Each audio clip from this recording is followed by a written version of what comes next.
work really inspires me. I'm like, oh, because people are doing some really great things.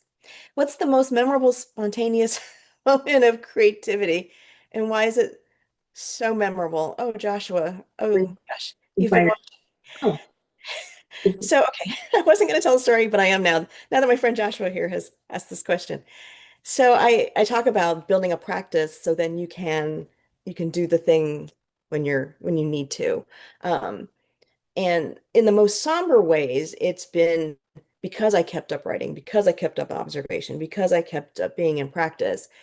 Part of the natural result of being a caregiver sometimes is that your recipients do pass away. So I was able to be present as my writer self, not as a grandchild, not as a friend, to write eulogies that were moving and also that were essays, and that so that was memorable. But the most recent one I have to share is that I was in a Substack live chat the other day with an artist who I greatly admire. I was just watching. I was not I was not participating. Her name is Kelsey Ervick, and I have her look back here. Anyway, Kelsey Ervick, and she does these great memoirs, graphic memoirs. And she had a contest that if you drew one in a cartoon, she'll send you a postcard. And I was like, okay. And I drew one, and actually I won. Thanks, Joshua, for that question. I was so excited. And it's like I was just very excited to that that had happened. I wasn't going to tell the story, but there I am. Um, Evan, Professor Stubblefield, I have several questions from students. Logan, when you write, how does your writing process work? How does your editing work? So writing is literally, this is my notebook. So this is the current notebook. This is the, right. So it is literally, um, it is literally, you can't see its pencil, but I date, time, I definitely always write the date and time. I usually write where I am writing. Literally. And it is time to write because it is.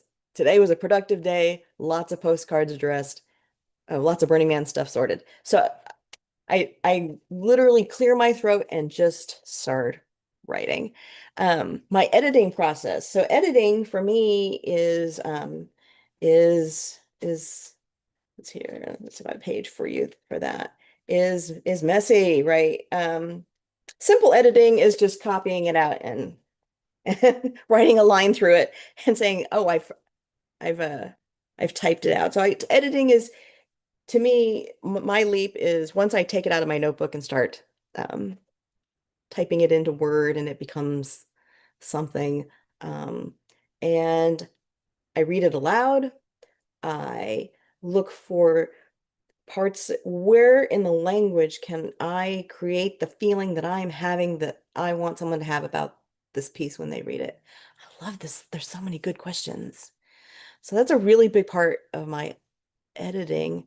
Um, Logan, chime in if there's more you want to know about this. Jenny Z, when it comes to writing, especially mixing and matching, would an entire entry be someone else's conversation? It could be someone else's conversation that I overheard. And it could be myself. I tried to, because I didn't know the passenger's face, but I knew she was a passenger. I That's how I drew that one. But I could also do one about, about myself too, or about, and I do have drawings of Grant and I talking. So, um, but again, I haven't posted my drawings. You guys are like the first group of people who are seeing these drawings. I've noticed a strong reference to nature in your poems. Has nature always inspired you? So my family is from Kauai, and so you can't help but live on an island and have nature be part of you and who you are. And you also depend on it for survival. Do you think your creativity stems from nature? Oh, I wish. Because nature is so beautiful and complex and magical. So to say that there would be some of that coming out through my work, I hope so. I hope so. And it's hard. It's hard to when you start to study nature, especially in terms of nature journaling, it's you think, oh, I'm just looking at this beautiful bird. Oh, I am just looking at this flower or this tree, or I'm studying the cycles of this tree. And then eventually, if you pay close enough attention, you're gonna study yourself as well. It just happens. Nature has a way of doing that. Alexandra, how do you choose the gender of your subject for your poems? What is the intent behind the choice? Oh my gosh. Oh wow. We have a deep cut here. For example, in The Personal Assistant Speaks, a poem that I'd written, LA is described as a her, whether as in respite, right? Oh my gosh, deep cuts. In respite, the speaker is not gender specified. This is a good question. I think when I wrote The Personal Assistant Speaks, LA, the assistant, um, LA is actually the diva, and everyone else is chasing after LA because everyone's always after LA. I was in a different workspace in my life, and actually a lot of the PAs were women. So I kind of embodied that. That's how I made that one, that choice. Respite is a poem about after spending the night awake with my parents. I was like, I can't take it anymore, and I went out and took a walk in nature. And this is what the world looks like when it's fresh. And there was no gender. I felt that gender wasn't, although gender always plays a role in that. I wanted to be sure that it invites anyone because although women do take up a lot of the care, do a lot of the caregiving in our society, there are a lot of men out there doing their work, and I wanted to be able to invite any caregiver to read that. Do you think, do you feel, thank you, John. Do you feel creative is born from need? Do I feel is born from need? Um, hmm. I, I, um, I felt my creative practice was born from need. The current practice that I have was definitely born from necessity, for sure. Creativity itself, I believe that in any way, all of us, everybody, whether in this room or on the YouTubes or wherever you are, that everybody has something creative to contribute. Everyone has a story. Everyone has a story they don't tell. So everyone has this thing that they know how to do. What one of my favorite things to ask people is like, well, what do you know how to do? There are people who are chefs and who are race car drivers and who are engineers and who so in even though those aspects aren't, producing a cartoon frame or an essay or a screenplay, they are creative. And I think so a lot of people make their money in these certain ways, like um, being an airline pilot, being an engineer, and there is creativity in that. So I think that there is a tie between creativity and need. Thomas, thank you, Professor Stubblefield, for fielding these questions. Does the subject of a poem influence its structure, pattern, or rhythm? What is your process for deciding what type of poem you will make? So, okay, this that actually comes into the editing process. When I write a poem, it just comes out. It just, I'm writing and I'm stalling, my pencil's hovering, but I'm writing and I'm writing and I'm writing. When I get into the editing and I consider, huh, okay, my it is the subject, yes, of the poem, but it's also how I want my reader to feel. I want my reader to be able to, as it were, look behind the glasses at this thing, take my glasses and go, "Oh, this is how she sees the world. Oh, I get it. I understand a little bit of her these few lines of her experience. I get it." So, yes, it's the subject, but I also really think, how can I make it clearer to somebody? So if these words pass through their lips, pass through their brains, how can they understand what I'm getting at? And of course, yes, structure, pattern, rhythm, for sure. Shapes of poems, how they appear on the page, of course, definitely help things like pacing and what it looks like. It affects how you read and how your reader will read, for sure. What is your so yeah, let's see here. Oh, Angel or Angel? Angel, what is your motivation for writing? Is it a mindfulness practice, a way to make your mark on the world, an impulse, or just a creative or a constructive creative outlet? Currently, right now, it's I don't get to be a really a capital W writer in the world right now. Right now, I'm surviving, right? I am surviving. And so survival is a good motivation, right? I've put a lot of time before I became a caregiver, put a lot of time and effort into my writing, and I was like, oh, I want to keep it. I don't want caregiving to take it away. So my motivation is that my partner Grant actually has mentioned to me in the last week or so, you guys are good listeners. You're picking out things in my life that just happened. My partner Grant mentioned, he's like, it is a mindfulness practice for you. He just blurted that out. That it is something I use to make sense of things. Maybe an analogy would be that my life is a bunch of clothes, and if I throw them on the floor in a big pile, that's one thing. But if I fold them, or if I hang them up, or if I put them in drawers in a tidy space, that kind of a thing. Um, I think that's what it'd be. The overheards are an impulse. I can't help it. If I'm going through the Burbank airport, I'm going through the grocery store, and somebody says, something like, "Yeah, I think I should write a sequel. Maybe I should write a sequel." That's gonna stick. It's gonna stick in my brain. That's just impulse. I can't help that. Um, Allie, are there any days when you do not have writing ideas? And if so, what do you do then? Yeah. Oh, friend. Yeah. Yeah, yeah. Possibly other than describing your surroundings. So, um, the example I did give was the things I did to not write this page, and I literally wrote that out.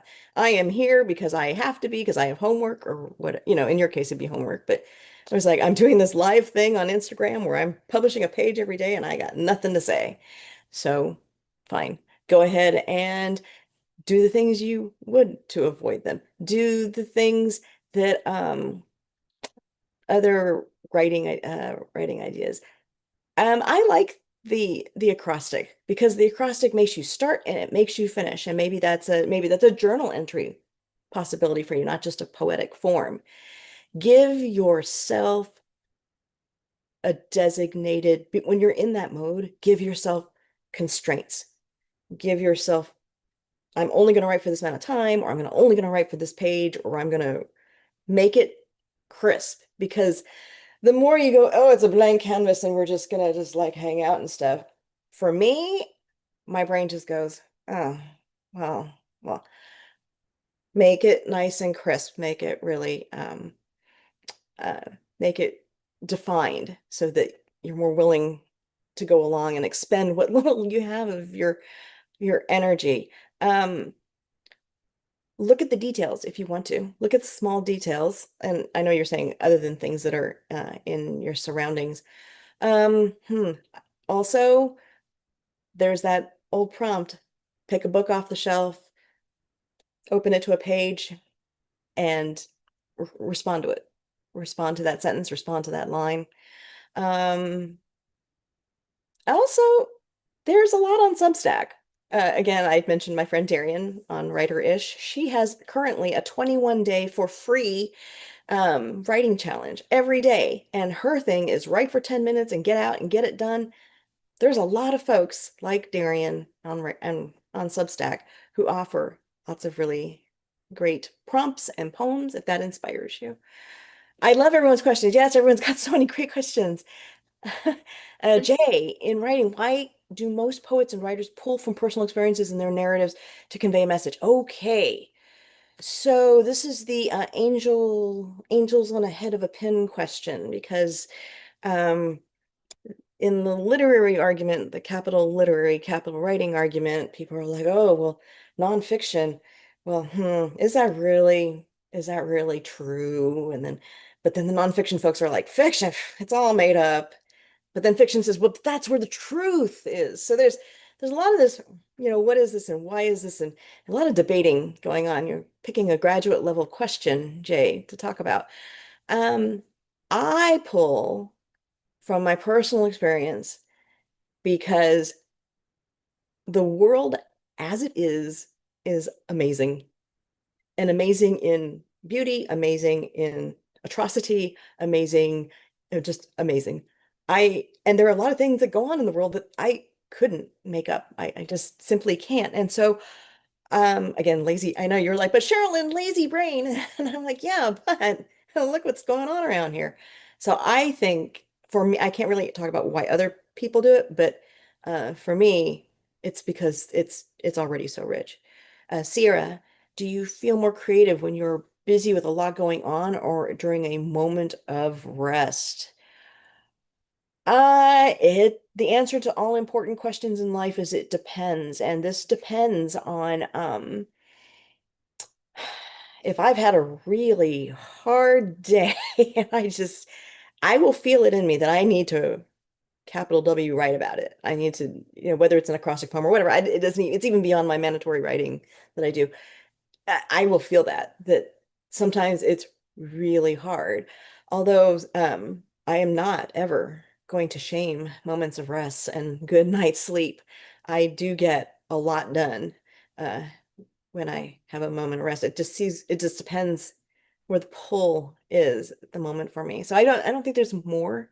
I just think it's more of capitalizing on the moment and where I am and honoring where I am. Because sometimes it just means I am too tired. I just can't. I just can't write right now. And to say, okay, but you're gonna work at it later. We do have a, oh yes, please do the survey. Please, yay, surveys. Please do the survey. What writer do you think inspires you the most? Oh, Elijah, that's a tough question. Oh, my goodness.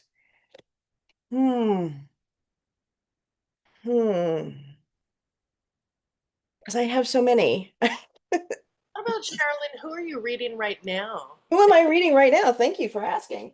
Let me come back to the stack back here and let's go to that. I have the stack, my friends. Uh, am reading. All right. This is from the currently reading stack. Oh I wow. know that stack of books just wasn't a prop. Wasn't a prop. It's for real.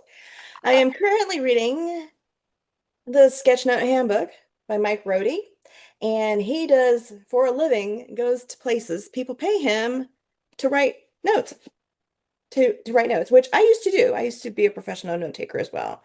But these are, let's show you some of his notes. Let's show you. I'm sure he's got to have one. I didn't even think about. Oh yeah, I had them all stacked up, but I didn't have a page marked. So he'll actually write. He'll draw notes. So again, something for you to consider. Oh, even the blurb in the back of the book is a sketch note, right? So he goes to all these famous big things and he takes notes and he shows notes from his friends and how his friends take notes. So that's one thing I'm reading. Another book I'm reading is called Your Brain on Art.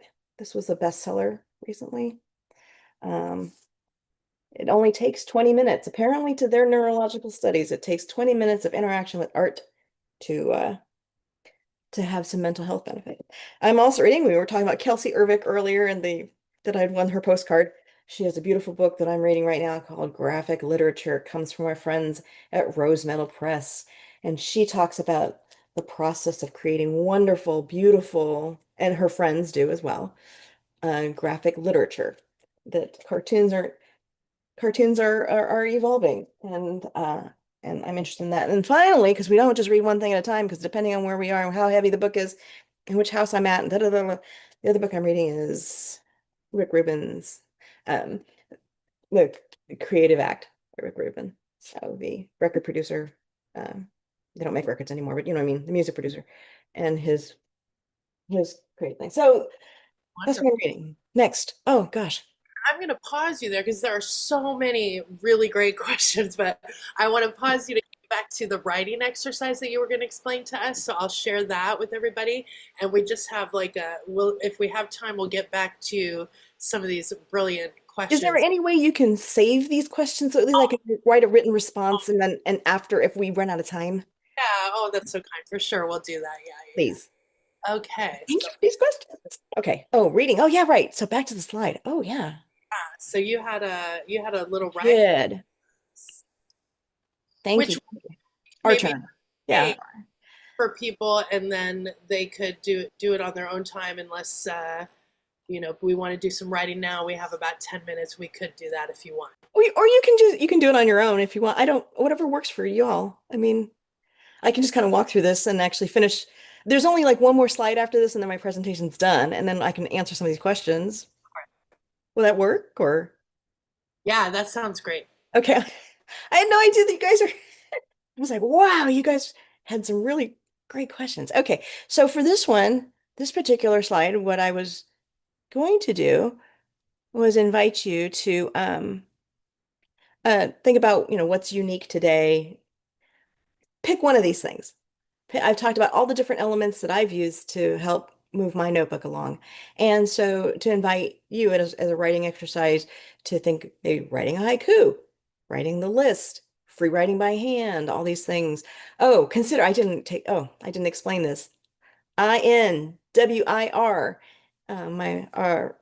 John Muir Laws in his nature journaling class talks about I notice, I wonder, it reminds me of.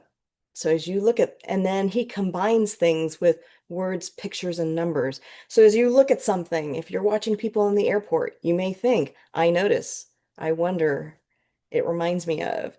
If you're in the cafeteria, or in a not a cafeteria, if you're in a coffee house, you know, think of all the words, the pictures, and the numbers that are available to you there. Think about how far and deep you can carry your writing in a few moments. I have some acrostic poem prompts if you want. I use kabocha squash a lot in my poem thing. Continuous line drawing, we've talked about that. Mix and match, we've talked about that, and any others. Also on the side here, I had a picture of some paint chips. So I thought, well, if none of those speak to you, maybe a paint chip. You can choose a paint chip and make a haiku from it, or think about what you notice or what it reminds you of, or even make an acrostic poem from that. So there's lots of good juicy things on this slide. I think we're good on that. Yeah, closing remarks. Hello. So, yeah, small exercises can take you from a blank page to finish or to at least drafted. And so, process, product, you're building a practice and make it repeatable. Don't say you're going to write a novel tomorrow. I promise you it won't happen. Make it repeatable, make it manageable within the constraints but within your life constraints as well. Um, if creative writing is just a stop on your journey, what if you're just taking this class and then you're going to go do something else? You're going to go do something else and light up the world in some other way. Thank you for doing that, and thank you for stopping here. Uh, Learning how to keep a notebook will serve you in whatever you want to pursue. I say this as someone who had to learn how to cook as a caregiver. I didn't know how to cook. It was I had been blessed with people in my life who knew how to cook and who would feed me generously, but becoming a caregiver, I had to learn. I have a notebook. I have a whole notebook and it's on that. I also referee roller derby. In order to do that, I have a notebook because you'll learn a lot, you're humbled a lot. There's a lot going on. A good notebook will serve you. I promise you, I promise you. So even if you're just here to take this one class and you're going to do other things, consider in the next few weeks as you're taking this course how you can use the notebook to pursue where you really want to go. And also, in a world that feels out of control, which sometimes caregiving in the context of which this world exists right now is pretty overwhelming. I want to encourage you that your notebook is a private place for you to explore and to dream, and that's it. There's one more slide after that. Let's see here. Oh, there's some extras. So I did the art supply list because everybody wants to know about art supplies and some additional. Oh, let's see here. Scroll next, scroll next, scroll next, next. Yeah, next, next. Oh, the last one. There it is. The next one. 30. There we go. So, Sherilyn, you're not going to be here with us for the next 6 weeks. What else can I do?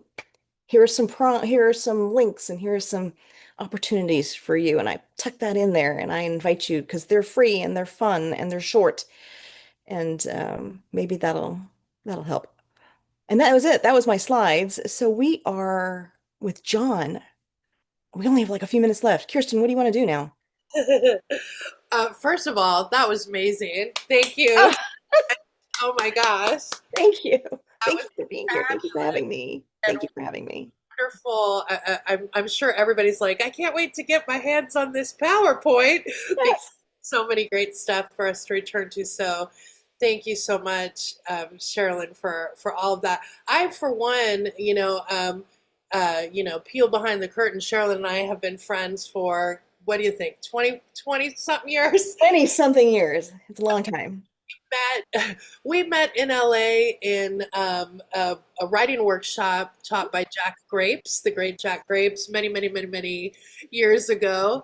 Many. And I am just always inspired by you, Sherilyn, but especially the way that you are so consistent with your creative practice, but also exploring new ways and pushing the boundaries of being creative to places that might be not just challenging, but like uncomfortable as a writer, you know, starting to cartoon or starting to collect, you know, public speech and put it on these cards and all of these different things to be creative. And I guess I just wanted to ask if you had, you know, for a lot of new or beginner writers, writers who maybe have only been exploring for less than a few years, this idea of writing, what aside from the wealth of many things you've given, what are some things maybe that they can remember to keep that consistency or persistence? I think somebody had asked a question about, you know, like how do you write when you're not motivated to write, you know? And I always say I don't believe in writer's block because I do this daily free writing practice and I'm, you know, I don't care if it's good, I just do it. And so I wonder if you have any kind of closing thoughts there about how to build this kind of creative practice and consistency to help with motivation in you know, you're in a current world now where you have a lot of your time isn't your own time, and I'm sure students feel that way as well. So any ideas or thoughts there to leave us with? Sure. Think one of the greatest things is you all are on this great adventure. You signed up for this class. And by signing up for this class, I read the syllabus and there is a certain amount of time you need to allocate to the work in this class. That time of allocation is a gift. That is a gift. This puts you way ahead of so many other beginning writers because people aren't sure about how much time to devote or what they're going to do. Um, One of the most important things I did, I eventually, it takes a long time to do this, but you can start here, is devoting a certain amount of time to your writing Mm, every day, making it part of the schedule. Now, what's going to happen is life will creep in. Life will be like, oh, I want some of your time. I want some of your time. I want some of your energy. Um, Before I was a caregiver, I still participate in this, but I have some classmates of mine from grad school who I write with every day, and so we schedule that time, and then, but again, that took a lot of time because life goes, well, this writing thing, you know, but that's not me, and you want to be all about life, and it's like, ooh, you know, and you have to develop that. And once, but take this class as an opportunity to start developing that discipline. It's like, well, this is homework. I have to do it. I have to do it. You know, it's such a gift. It is such a gift of the gift of time to do that. Um, yeah, to manage your time, get off your phone. I love my phone. I just told you I'm on Substack. I mean, not that I participate on Substack. I don't have a Substack that I give, that I post. I told you I'm on Instagram. I mean, it's like, you're like, girl, you just told me all these things, but yeah, get off your phone. At least put your phone down for a few minutes. Give yourself that break. You know, I guess maybe ultimately it's being kind to yourself, right? Give yourself that space and that time to be off your phone, to take advantage of this opportunity you've been given to learn here. You know, be kind to yourself. Be kind to yourself, right? Um, Thank you. Thank you again. We have some questions from Sherilyn that we'll save and we'll try to get the answer to those to everyone. We can post those later. And we did, I know a couple of you noticed, we did have some technical difficulties with our live stream. And so we did get our live stream up at one point, but I will go ahead and be re-sharing the full Sherilyn recording so that those of you who missed the first chunk of it will be able to see the full thing. But you're welcome to email creativewriting@pasadena.edu and I will send you the Zoom link so that you can watch the whole recording on your own. But stay tuned to our Facebook page and our YouTube page for the full video to pop up probably after the holiday weekend, for those of you who may have missed the beginning, and we're hoping to get the full thing. In closing, I just want to say thank you to everyone who came. Thank you again to Sherilyn Lee. If you want to unmute and give some applause, now's the time to do it. And then I'm going to stop the recording and wish everyone a wonderful writing weekend. Thank you again Thank for you so much, everyone. Thank you for coming. Thank you for being such a great audience and all of your great questions. Thank you, Kirsten. Thank you, Professor Stubblefield. Thank you all. Thank you. oh, we're going to stop the recording. Have a good one. Bye, everybody. So how And do we save these questions, friend? I want to make sure I get to these questions. yes,